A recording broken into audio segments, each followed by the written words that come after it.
Ini satu.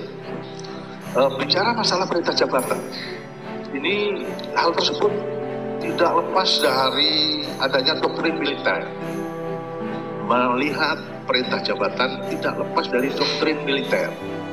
Nah, menurut ahli bagaimana?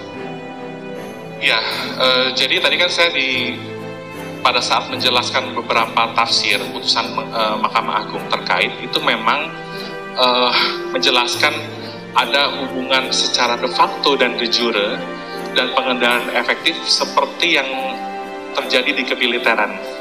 Tapi uniknya, menurut umum, saya nggak bawa putusannya, mungkin saya sempat tulis di Kompas mengenai hal ini, tapi begini, menurut umum, dalam salah satu bagian pertimbangan dari putusan Enrico Guterres, kalau saya nggak salah, nanti saya dicek ya. Meskipun ini nggak ada kaitan langsung dengan pasal 51, tapi Mahkamah Agung mencoba menafsirkan siapa yang dimaksud dengan pejabat atau penguasa yang berwenang. Itu Mahkamah Agung mengatakan seperti halnya juga dalam kepolisian. Nanti bisa saya fotokopikan untuk penutup. Seperti halnya dalam hal kepolisian. Kepolisian karena satu. Dari awal secara historis tadi disampaikan bahwa kepolisian itu adalah mengatakan militer. Seperti itu. Jadi maka ini tidak terlepas dari adanya perintah jabatan itu, tidak lepas dari adanya doktrin militer. Betul. Nah, tadi kalau ahli mengatakan bahwa hal tersebut coba di dalam Kitab Undang-Undang Hukum Pidana Militer pasal 103 kalau nggak salah.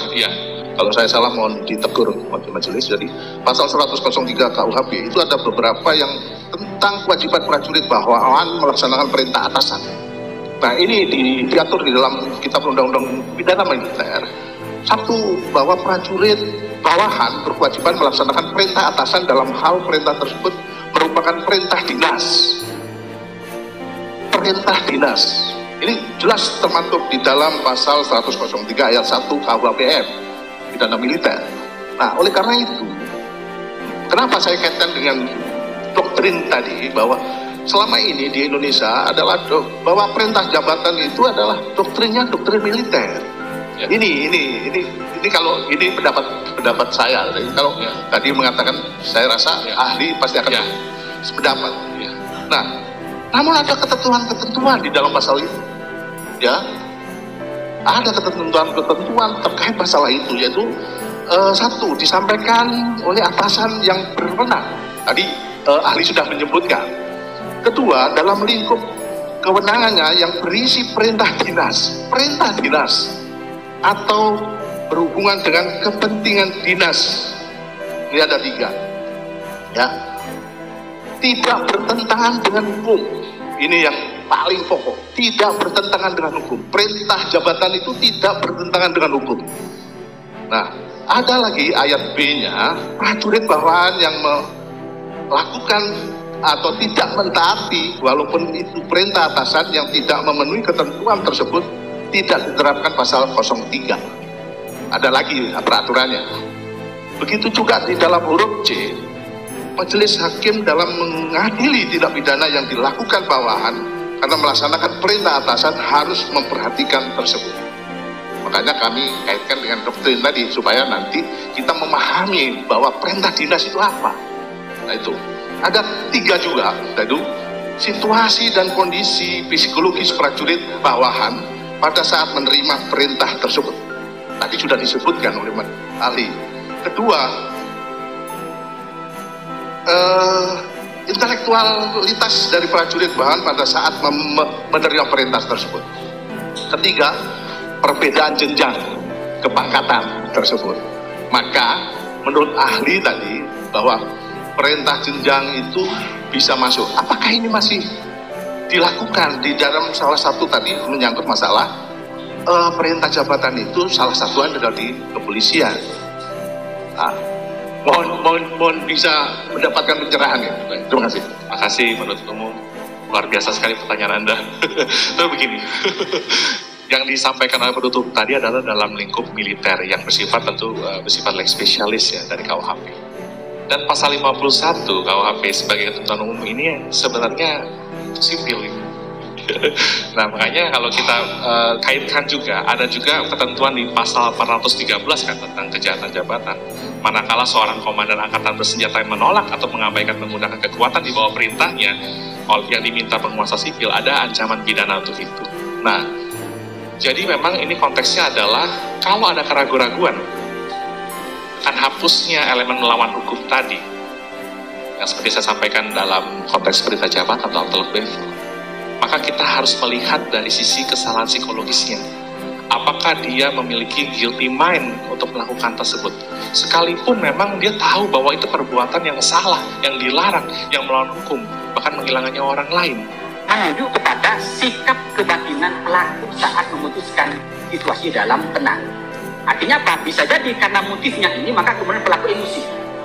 Seperti itu. Bagaimana cara menunjukkan? Silakan datangkan ahlinya. Apa perkataan ahli psikologi terkait itu? Itu yang pertama. Yang kedua, karena seperti itu motifnya, maka kemudian hakim dalam putusnya itu dijadikan sebagai faktor yang memperingan pidana. Menjadi hal-hal yang memperingan pidana. Baik. Dalam satu kasus, ya kan, ada juga kemungkinan bahwa seseorang pelaku itu tidak mau mengungkapkan motif. Karena, sebagaimana pendapat ahli tadi, itu dapat memperberat atau memperingan. Sehingga dia menyembunyikan motif yang sebenarnya. Kalau misalnya pelakunya menutup-nutup, kan bisa dicari alat bukti yang lain. Apakah ada alat bukti yang lain yang menjelaskan bahwa memang meskipun pelaku menutupi motif, tapi ahli menjelaskan motifnya ini, ya kan?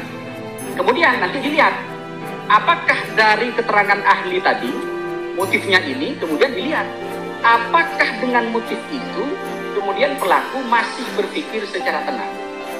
Baik, kita ilustrasikan contoh. Seseorang itu mempunyai ada suatu kebencian terhadap orang itu, ya kan? Karena kebencian ini sehingga mengakibatkan dia ingin berencana membunuh. Tetapi dengan rencana-rencana tadi bisa dibuktikan oleh seorang penuntut umum, ya kan? Dia mempersiapkan senjata, terus dia mempersiapkan di mana akan dieksekusi, siapa yang akan melakukan eksekusi, ya kan? Terus kemudian dilaksanakan eksekusi dan dia kemudian tahu akibat yang akan dilakukan itu dengan kemudian membuat skenario-skenario, mempersiapkan apapun tindakan-tindakan agar perbuatan itu tidak diketahui. Nah, dengan demikian, apakah menurut ahli tetap harus motif itu menjadi suatu hal yang digunakan pembuktian unsur, padahal dari alat bukti yang kita peroleh, semua unsur-unsur bestandel delik dalam suatu delik April pasal 340 itu sudah terpenuhi, ahli ya? Silakan dijawab. Ya, nanti majelis yang akan menilai. Baik, majelis, mempersiapkan alat itu tidak identik dengan merencanakan. Kalau ini nanti saya tidak hanya mengatakan mempersiapkan alat saja. Ini aja. Kalau Bapak bicara saya diam. Ya, ahli. Kalau saya bicara Bapak diam. Lanjut. Saya di sini bukan ahli ya. Saya bukan saksi, saya ahli. Sehingga saya tidak punya kepentingan dengan perkara ini ya. Baik. Jadi kita saling menghormati aja. Kalau saya bicara Bapak diam, semuanya diam. Kecuali misalnya di majelis mengatakan ini. Silakan ahli. Tapi kalau Bapak yang berbicara, saya akan diam. Biar kita fair saja.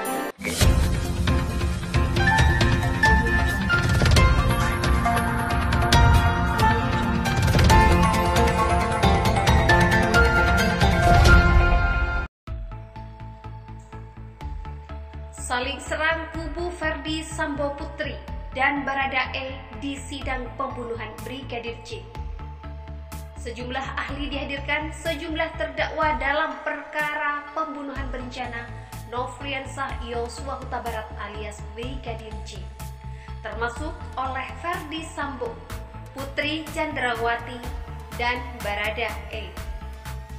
Mereka dihadirkan guna memberikan pendapatnya yang bakal meringankan hukuman para terdakwa, sangat membahayakan jiwanya, kata Albert pada saat sidang di Pengadilan Negeri Jakarta Selatan Rabu 28 Desember 2022. Atas dasar itulah Albert menilai kalau pemberian JC atau dilakukan secara objektif oleh LPSK dalam kewenangan memberikan perlindungan sebagaimana syarat sesuai pasal 28 Undang-Undang Perlindungan Saksi dan Korban. Di mana dari aturan yang disorot Albert tertuang dalam poin E yang menjelaskan adanya penekanan ancaman dialami oleh yang bersangkutan.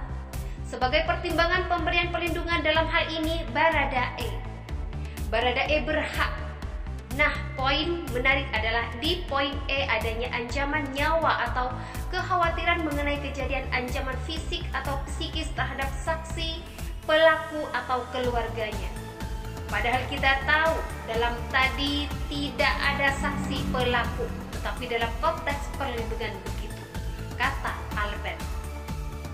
Dan 5 item tadi tidak harus dipenuhi secara kumulatif. Contoh di poin C mengatakan asetnya nanti akan dikembalikan, tidak ada kaitannya pembunuhan dengan aset, tambah Albert. Selain itu, Albert mengatakan LPSK berhak memberikan perlindungan pasal 28 ayat 2 perihal pentingnya informasi dari saksi untuk mengungkap suatu perkara. Perlindungan itu bisa diberikan kepada seseorang yang memang ingin mengungkap suatu kejahatan.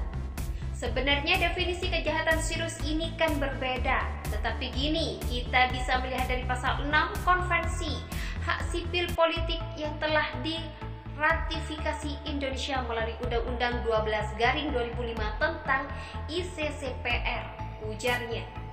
Jadi di dalam hukum HAM itu ada namanya limitasi. Pembatasan hak itu dengan undang-undang yang mulia termasuk mengatur hukum acara. Jelas Albert. Mahrus juga mengatakan dalam hukum pidana dalam setiap kasus harus didasari dengan alat bukti yang sah. Syarat alat bukti itu syah pun dilandasi dengan prosedur yang benar dan material atau sumber hukum yang mengaturnya. Kalau ini alat bukti itu syah harus ada 2. Satu, caranya syah mengikuti prosedurnya. Kedua, materialnya syah. Kalau tidak diikuti bisa jadi hasilnya tidak valid, ucap Mahrus.